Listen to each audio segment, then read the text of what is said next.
Bagaimana sih selama kita pandemi itu keterkaitannya sama mahasiswa kedokteran gigi? Apa gue nggak usah lanjut FKG aja ya gitu?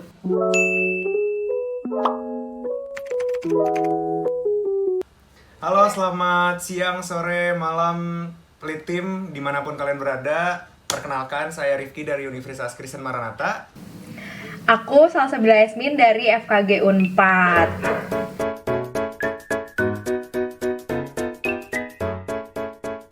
Jujur aku agak sedikit kaget juga. Terus aku tuh posisinya ya, kalau ini kita cerita aja ya. Aku tuh lagi baru masuk orientasi koas. Jadi pas banget aku baru masuk orientasi, lagi dijelasin koas itu kayak gimana, departemennya apa aja, requirementnya apa aja. Itu pas banget langsung lockdown, maksudnya kita nggak masuk lagi yang 14 hari tapi langsung diperpanjang terus itu. Jadi kayak di situ aku kayak agak sedikit kecewa gitu sih, jujur, karena aku lagi semangatnya koas Bener gitu, banget, lagi baru mau masuknya koas iya, banget ya baru kan? mau masuknya Rif, kayak bener-bener kayak udah nyusun strategi nih mau ngerjain apa dulu dan lain-lain, tapi ya gitu loh, jadi kayak kecewa banget. Kalau Rifki gimana waktu dulu Kalau tahu? aku waktu awal-awal masuk COVID itu posisinya aku lagi di Jakarta kan. Iya Waktu iya itu iya. di Jakarta, arah ke Bandung, baru dikabarin kalau misalnya hari Senin tanggal 14 Maret kalau nggak salah, atau tanggal 13 gitu, itu lockdown. Jujur aku kecewa banget karena waktu itu ini agak di luar kedokteran gigi, karena waktu itu aku ada mau pementasan kan, pementasan di kampus, aku kan ikut teater kampus juga. Iya iya Waktu iya. itu tuh mau ada penampilan bulan Juli. Nah, aku kira tuh bakal bisa terus latihan, ternyata pas masa pandemi itu latihan semua tuh di-cut gitu. Tadinya mau online tapi malah jadi ya kurang efektif aja. Ya, terus jadinya gimana dong pementasannya? Pementasannya alhamdulillah kemarin sutradaranya baru bilang kalau bakal dijadiin film. Jadi nanti tungguin aja, guys. Oh, berarti jadi ya? Jadi nanti kita mau bikin film jadinya. Insya Allah secepatnya lah. Oh ya, kalau misalnya kuliahnya, waktu awal-awal masuk pandemi kan saya masih semester 6 waktu itu. Jadi udah skripsian belum tuh? Oh, sekarang udah. Kalau waktu itu belum. Karena waktu itu masih awal-awalnya kita, karena kuliah online, jadi kayak, wah, kuliahnya online, kita nggak masuk kampus gitu. Kayak seneng banget gitu kan. Terus Oke oke. karena kan kebetulan aku orangnya kayak silang gitu, anak rumahan iya, anak nongkrong iya gitu. Jadi dua-duanya ya. Jadi pas udah masuk pandemi kayak, wah, seneng banget, gue kan anak rumahan, di rumah aja nih gitu kan. Pas masuk bulan kedua, per bulan pertama, bulan kedua, bulan ketiga, udah tuh gak tau mau ngapain lagi, di rumah aja kerjaan, kuliah sampai menjamur kayak di rumah. Iya, udah sampai bosan gitu ya, udah Iya, bukan bener seneng banget. lagi. Sejauh ini selama 9 bulan termasuk masa karantina yang awal-awal itu sama PSBB tadi sampai sekarang, jujur aku dapat banyak hal positif selama masa pandemi ini. Pertama itu karena kita di rumah terus, kita jadi lebih apa ya istilahnya tuh, lebih intim sama keluarga gitu. Lebih dekat sama keluarga, lebih dekat sama Lebih deket ya. teman. Jadi banyak banget hal positif yang aku dapat. Terus juga waktu itu kebetulan aku waktu masa pandemi ini juga mulai bikin musik. Jadi aku mau, Wow. iya, dia mau mulai bikin musik. Single pertama aku itu pada saat waktu itu dibikinnya pada saat masa pandemi. Jadi, dan juga tadinya tuh mau rilis Januari ini, cuman masih missing mastering. So, insya Allah bisa dirilis si lagu itu di bulan Februari pertengahan lah, gitu sih. Jadi tetap produktif ya, malah jadi bikin lagu. Sama skripsi Oh, skripsian juga ya udah mulai. juga, sambil bikin musik juga. Wow, keren keren. Berarti sibuk dong ya, Rif ya?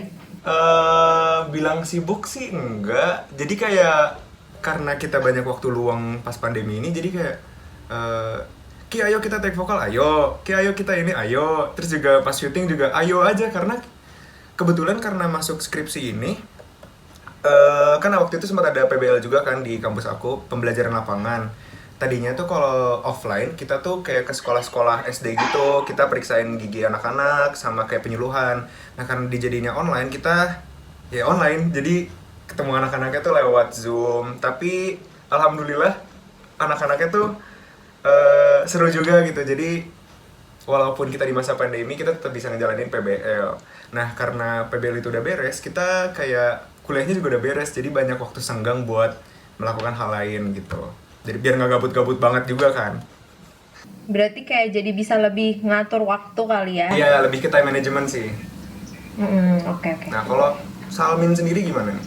Selama 9 bulan ini? Nah, kalau aku sendiri, jujur perasaannya itu yang tadinya kan aku lagi semangat-semangatnya banget tuh. Kayak udah nyusun strategi, mau koas. Terus kan kalau di FKG 4 itu koasnya tuh rata-rata 2-3 tahun kan. Jadi paling cepet itu 2 tahun. Nah di situ kayak mikir mau koas 2 tahun, tapi setelah pandemi ini langsung terus kayak langsung pikirannya jadi lama langsung gitu down ya. banget Langsung kan. down. Ekspektasi aku langsung jadi kayak bener-bener apa yang tadinya tinggi langsung Langsung ngedrop jeblok banget. turun gitu. Tapi jadi mikir kayak jadi belajar ngikhlasin kalau ternyata ini tuh berdampak ke semua mahasiswa FKG, bukan cuma aku doang kan, kayak di Indonesia dan di seluruh dunia mungkin ya. Jadi kayak agak terhambat. Jadi aku mulai kayak menstabilkan ekspektasi itu. Terus sama mungkin karena kita di rumah kali ya Ki, jadi kita merasanya kayak kayaknya bisa ngapain nih sambil ngapain. Aku Iya, juga kayak benar-benar. jadi lebih sering bikin konten yang biasanya aku mungkin sebulan sekali kali ya upload, ini bisa jadi seminggu sekali. Oh ya, kamu Terus bikin kayak YouTube misalnya- juga ya? Iya, aku bikin YouTube, Ki. Aku juga waktu awal-awal pandemi tuh sempet bikin YouTube juga, cover-cover musik gitu. Iya kan, jadinya lebih bisa ada waktu kan. Tapi Ya, waktu sama. itu tuh, aduh maaf aku potong. Jadi pokoknya sebulan itu tuh aku bikin kayak seminggu pertama bikin, minggu kedua bikin, minggu ketiga bikin. Pas minggu keempat kok buntu idenya. Iya emang itu butuh ide ya. Terus kayak aku ada bisnis kecil-kecilan tentang kayak merchandise kedokteran gigi. Jadi kayak oke lah, yang tadinya mikirin cuman fokus ke jalanin koas terus cepet lulus, tapi sekarang jadi kayak oke, daripada kita terlalu berlarut-larut mikirin tentang kita nggak bisa lanjut koas, kita nggak bisa apa, aku jadi lebih kayak mikirin buat apa nih yang bisa aku lakuin sekarang, apa aku bisa produktif di bidang lain dulu sambil nunggu ini semuanya reda, dan sambil mulai kayak koas online tuh bener-bener kayak cuman bisa ngerjain diskusi-diskusi online doang loh Ki. Jadi kita kan nggak boleh ke pasien sama sekali kan. Kalau kamu menurut aku malah lebih enak skripsian terus online, jadi kayak nggak terlalu buang-buang waktu misalnya Setuju. ketemu dosen atau apa, ya nggak sih? Skripsi Ya kan? online mantap. Karena bimbingannya kita online, jadi terus juga nanti sidang sempronya juga pasti online, sidang akhir online. Jadi ya terima Ya. kasih pandemi. Semoga wisudanya aja ya Ki, semoga udah nggak online ya Ki. Ya, semoga aja wisudanya offline.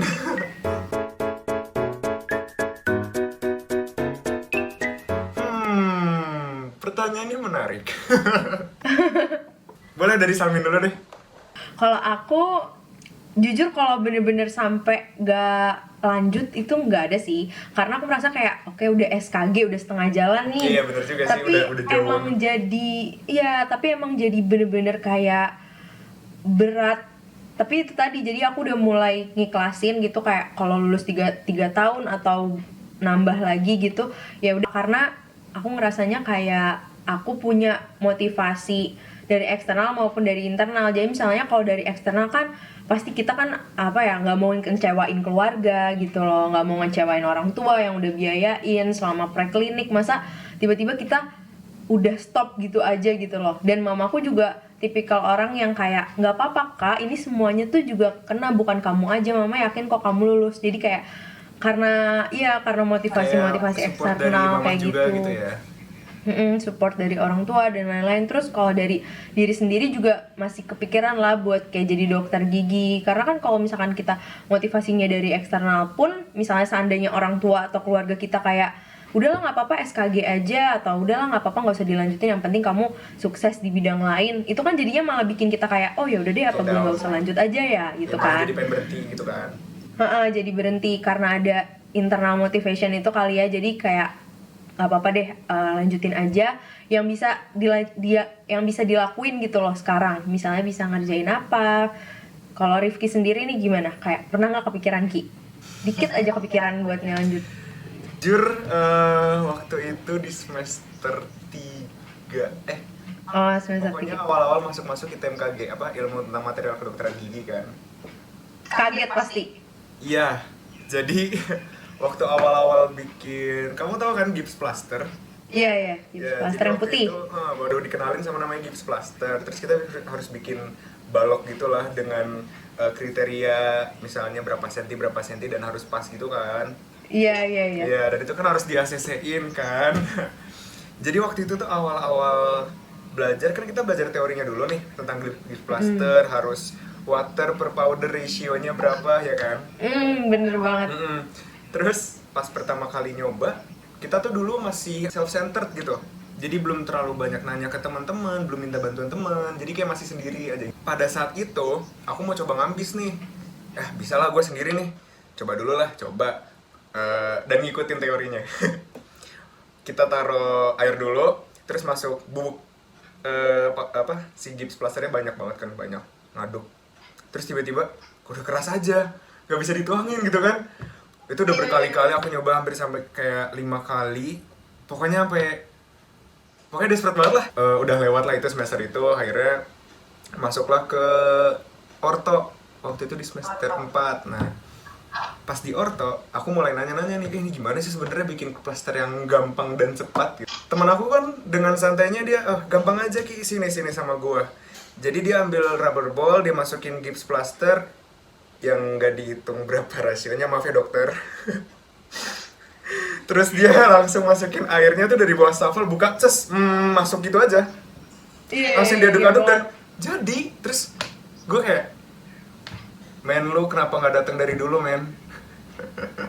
Kalau keenceran tinggal tambahin, kalau misalkan terlalu kental tinggal tambahin air lagi gitu ya. Ujung-ujungnya kayak gitu. Pakai air, tinggal dituangin aja tuh, tuk dipukul-pukul dulu kan di meja kan, baru dituangin. Dan ya ampun ternyata segampang itu. Tapi mohon maaf apabila ada dokter yang menonton ini. Iya, tetap harus pakai rasio ya kalau mau belajar ya. Maaf kalau misalnya saya tidak pakai water per powder ratio, maaf. Tapi kalau pandemi berarti nggak ada kepikiran Ki? Kalau pandemi, aku senang kuliah di pandemi. Ya, karena online kan, jadi kita lebih santai aja gitu. Biasanya kan kalau misalnya kuliah di offline, kayak bangun pagi harus mandi dulu. Kalau misalnya cewek kan harus touch up segala macam, make up kan. Iya, benar-benar. Kalau misalnya kelasnya jam 7 pasti harus bangun jam 6, harus make up, mandi segala macam. Dan kalau misalnya pandemi tuh enak, bangun-bangun, buka laptop, ya selamat pagi dok. Gak perlu mandi, gak perlu, paling cuma Yang penting aja kan.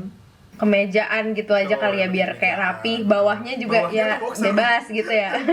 Atasnya kemeja, bawahnya boxer gitu kan. Sejauh ini selama pandemi aku kuliah, aku nyaman-nyaman aja sih. Tapi pengen juga ngerasain offline karena ini udah terlalu lama dan udah ya rindu lah gitu sama teman-teman, sama nuansa kelas. Selama masa pandemi ini aku bertahan kuliah dengan awal-awal emang sempet kayak aduh malas nih, gue kan lama-lama juga jenuh juga kan. Tapi aku selalu bilang ke diri aku sendiri kayak, ayo Rifki, emang cita-cita lu jadi dokter gigi, kenapa lu nggak mau kerja keras terus? Dan papa juga selalu ngingetin, ingat tujuan kamu tuh mau kemana gitu, kayak mau jadi dokter gigi kan, makanya kamu harus bener-bener kuliahnya, jangan setengah-setengah gitu. Dan untungnya aku juga udah di tahun terakhir, jadi aku ngerasa kayak oke, ini gue udah ngejalanin banyak hal dan gue gak akan berhenti di sini gitu. Kan tinggal dikit lagi sarjana, masa mau tiba-tiba kita mau berhenti gitu aja? Kalau dari Salman sendiri gimana? Iya, kalau dari aku ya itu tadi ya, jadi salah satu motivasinya bisa dari motivasi keluarga atau apa. Dan kalau aku juga bener sih Ki, kayak kita tuh harus banget punya tujuan gak sih Ki? Jadi kayak kita tuh punya target, kita mau jadi apa. Kadang kalau misalkan kita tuh cuman ikut-ikut teman, atau misalnya kita ikut-ikut orang tua atau ikut-ikut apa, biasanya kita di tengah jalan tuh merasa kayak yang gak suka nih sama FKG, gak bisa ngelanjutinnya. Tapi kalau misalkan kita punya tujuan, terus nanti meskipun kayak kita awal-awal kaget gitu Ki, maksudnya sama praktikumnya sama ini kok kayak gini banget ya, wah susah banget kayak tukang nih FKG nih, bawa toolbox dan lain-lain. Tapi kayak mikirnya, oh berarti ini tuh salah satu proses buat menjadi dokter gigi gitu loh. Kita nggak bisa milih nggak ngelakuin itu semua gitu kan, kita harus ngejalanin ini prosesnya. Karena ya kalau misalkan kita terus-terusan ngelihat hasil, maksudnya kita pengen cepet-cepet atau apa, kadang kita jadi kayak nggak menikmati prosesnya dan jatuhnya jadi kayak yang apa ya, beban gitu, menjalani semua beban. Iya, tapi kalau kita mikir lagi kayak, oh sebenarnya tuh ini tuh prosesnya buat jadi dokter gigi loh. Kalau misalkan kita udah jadi dokter gigi terus kita nggak ngelewatin ini semua, bisa jadi kita misalnya nanti ketemu pasien jadi kayak kurang ngerti atau misalnya jadi apa. Jadi oh ini emang ladang kita latihan gitu ya di sini. Jadi jangan dianggap beban dan jangan dianggap remeh juga, karena ini tuh salah satu ladang buat kita latihan. Karena nanti kalau udah jadi dokter gigi pun kita nggak ada supervisor yang kayak ngawasin kita gitu kan. Jadi kayak papaku juga pernah bilang, Ki, kamu kalau misalnya satu saat ngambil keputusan, kamu harus bertanggung jawab atas keputusan tersebut dan harus menanggung semua resiko yang kamu ambil dari keputusan tersebut. Gitu. Bener banget. Jadi mantap papa. Mantap papahnya Rifki. Karena emang dalam banget gak sih artinya kayak, oke, kamu udah mau masuk FKG, ya kamu jangan jadi orang yang misalnya ketika tahu ada kesulitan atau apa jangan cepat menyerah gitu lah ya. Kayak tetap semangat, tetap pokoknya di balik kesulitan pasti ada suatu kebaikan. Pasti, yakin, harus yakin. Iya, kayak misalnya, oh misalnya nggak di ACC nih hari ini, oh ya udah pasti ada hikmahnya nggak di ACC hari ini gitu. Ya kan kita kayak jadi, oh ya di FKG tuh ngelatih mental banget gak sih Ki? Bener-bener kayak mental kita tuh dibentuk banget di FKG. Kamu boleh mengikuti arus, tapi jangan menjadi ikan yang mati. Jadi kamu cuma ya ikutin arus aja. Tapi kamu jadi ikan yang bergerak di situ. Kamu boleh bebas mengelawan arus kayak salmon. Salmon. Atau kamu boleh menjadi ikan yang mengikuti arus yang kencang, tapi kamu tahu arah kemana kamu mau jalan gitu. Kalau Salmin apa nih? Kalau aku lebih ngerasa kayak segala sesuatu yang worth having itu nggak akan datang dengan cara yang gampang. Jadi kayak pasti ada aja struggle-nya, pasti ada aja kayak apa ya, kayak rintangannya. Tinggal kayak kamu mau berusaha apa enggak untuk mendapatkan sesuatu yang worth itu gitu. Intinya itu berarti kamu harus bersusah-susah dahulu, berkesenang-senang kemudian, iya kan? Iya, benar banget. Kayak ini tuh bakalan udah kayak proses ini tuh bakalan selesai, kamu bakalan jadi dokter gigi nantinya gitu loh. Benar. Emang semua proses tuh ada susah payahnya dulu. Nggak ujuk-ujuk tiba-tiba jadi aja dokter gigi kan? Iya benar banget. Oke, buat teman-teman Litim, makasih yang dari tadi udah ngikutin kita ngobrol ya. Kayaknya seru banget. Kalau misalkan teman-teman mau ada request, misalnya kita bakal ngomongin apa lagi, bisa ditulis di kolom komen kali ya Ki ya? Boleh banget, jadi langsung aja. Kalau misalnya kalian mau tanya apapun, boleh langsung ke DM Instagram kita juga di @lit_Indonesian Dentistry. Sama subscribe di YouTube-nya apa? Lit Indonesian Dentistry. Langsung kalian jangan lupa subscribe sama nyalain loncengnya buat tahu notifikasi setiap kita upload video. Oke, sampai ketemu di video selanjutnya ya Litim. Sampai ketemu di video selanjutnya. Bye bye Litim. Bye bye Litim.